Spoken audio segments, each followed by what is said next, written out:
let us all do we can to build a better future. Representative Pramila Jayapal refuses to call out the DCCC in supporting Trump Republicans.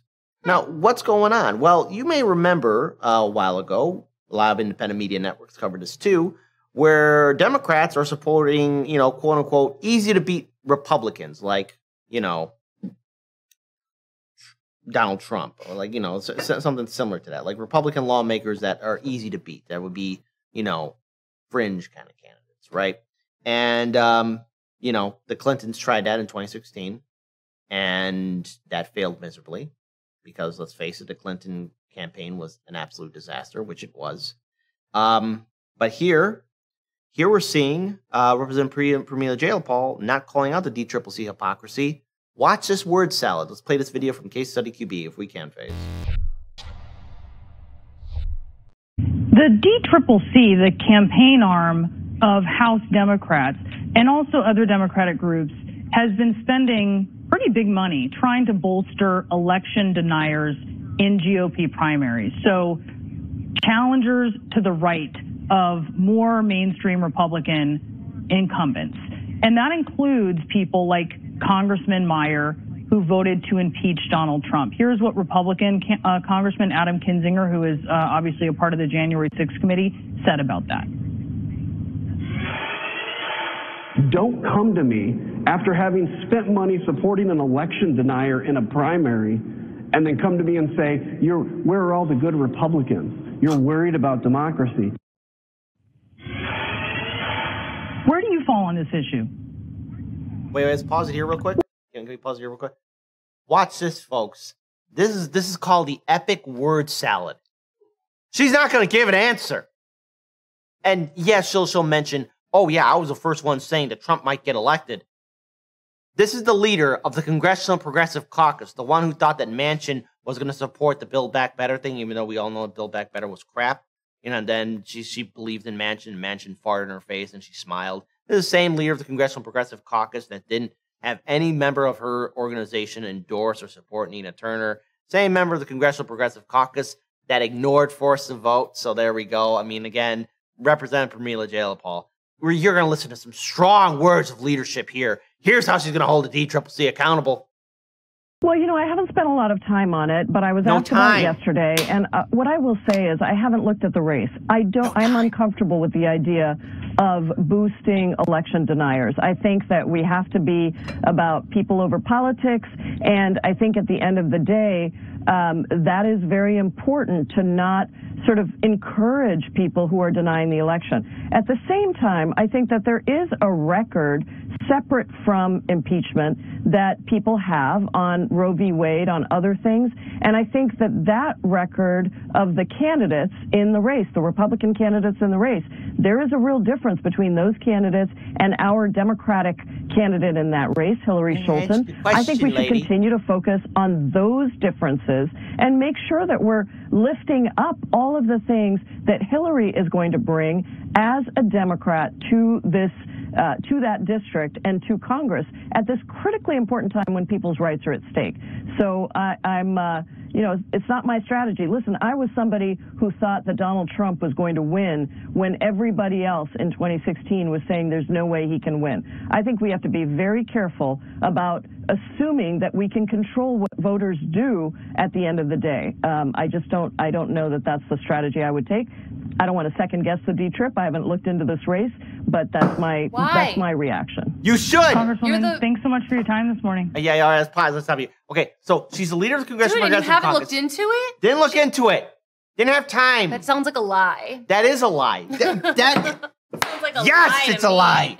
God almighty. This is weakness. She's the leader of the Congressional Progressive Caucus. This is the same person that TYT, Cenk Uygur, Fat Tony, and Sammy Boyce and everyone else was telling all the lawmakers who were on the forced vote petition, the 15 congressmen who were on the forced vote petition, AOC and Representative Pramila Jayapal being two of them who were on that forced vote petition, saying, oh, you got to support Nancy and all this other stuff. This is the same Representative Pramila Jayapal that doesn't fight for Medicare for all, doesn't fight for student debt forgiveness, again, the progressives in Congress didn't hold the Biden-Harris administration accountable. They didn't move their feet to the fire to the left. They didn't do it.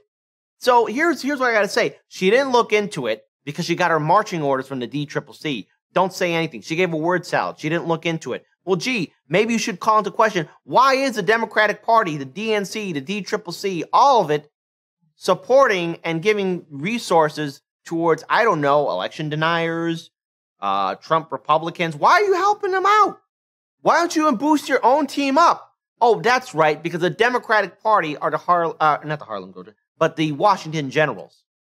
And no disrespect to the Washington Generals, because at least when they lose, they do it on purpose. That's what they're supposed to do. The Washington Generals are supposed to lose to the Harlem Globetrotters. I mean, that's their thing. So sorry to disrespect you, Washington Generals. I don't mean to put you in comparison with the Democratic Party, but let's face it, Democratic Party really doesn't have a backbone. And what, Representative Pramila Jayapal is a strong, progressive, strong woman who knows how to fight. She didn't look into an election? We're in a midterm. You got the Democratic Party, you're kind of on the ropes like this. Oh, you're getting knocked out, you're getting smacked around, you're getting hit harder than Chris Rock did by Will Smith, okay? That's the real fact about the Democratic Party. You guys don't know how to fight. You have no initiative whatsoever. And we're going to do democracy in the chat. We're going to do democracy in the chat right now. Right now. Type 1 if you understood a single word what Representative Pramila Jayapal said. And boy, oh boy, it put confidence in you to vote blue in 2022. Type 2 if you're still trying to figure out what the fuck she was saying. Yeah, I'm typing 2 on that one. I was like, okay, so vote people over politics, but not for other certain people. And then also, why are we supporting them? I don't think we would do that. That doesn't, like, it was like, lady, you want to think about, I mean, and I have some problems sometimes cutting my words out, but she had about 9 different thought tracks going on there, and she didn't take any one of them into the station. It was... But that's the chair of the Congressional Progressive Caucus, folks. And she couldn't be bothered to look into this thing, even though I would have thought that that was pretty much her job description, and yet there was no time. No time. No time to look into it. I mean... I was busy doing other things and not trying to support the Democrats at all for some reason, I guess, and not trying to support Roe v. Wade and not trying to support contraception rights, and I was busy not doing all of that. Is what I was busy doing.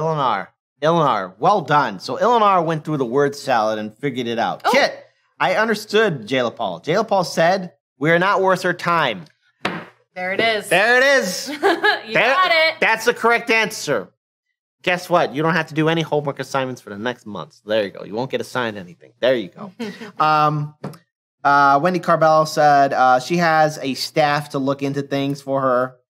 And then Salty Digital's Dive said, whoever said Payapal looked like a lizard goat hybrid, I say be nice to lizards and goats. Oh, come on, audience. Don't be mean. Be nice. They learned. Yes. No, I wouldn't. Name an incident once where I made fun of a politician on their appearance or their hypocrisy. Name it. You can't find it on the internet. Not once, not ever. I bet that hasn't happened in this episode. I have been family friendly for a long time on this show. I've never been disrespectful to a politician. Our politicians are hard workers. All those ugly-ass politicians, those lizard people, have no backbone, no soul, no original thought. Most of them should be in an old folks' home anyways, but that's what Washington, D.C. is. You know what? I encourage my audience to be mean. Yeah, I said it. I'll deny it, but I said it. There you go. Be mean to these politicians. They're not going to look into things, so you're not worth their time. So vote blue no matter who. It's going to be really interesting to see a lot of you cry as the midterm election cycle ends up. Now, who knows? Maybe things might be different. Maybe Democrats might win by the skin of their teeth, but, you know, I'm not. All right. So we're going to move on to our next segment.